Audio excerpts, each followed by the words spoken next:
दिनांक 4 मे 2026 रोजी प्राथमिक आरोग्य केंद्र येरमाळा येथे राष्ट्रीय क्षयरोग दूरीकरण कार्यक्रमांतर्गत टीबी मुक्त भारत अभियान 2.0 100 डेज जोखीमग्रस्त भागातील एक्स-रे करण्यात आले.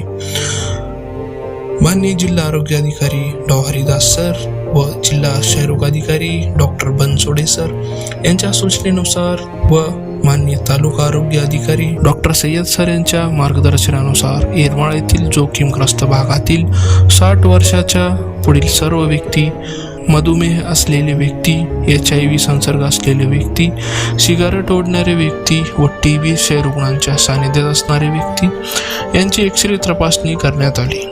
यात महिला 43 व पुरुष 35 एकूण 78 जणांची एक्स-रे तपासणी करण्यात आली. या कॅम्पचे सर्व नियोजन प्राथमिक आरोग्य केंद्र येरमाळा येथील वैद्यकीय अधिकारी डॉक्टर बिरादार सर यांनी व आरोग्य कर्मचारी यांच्या मार्फत करण्यात आले होते.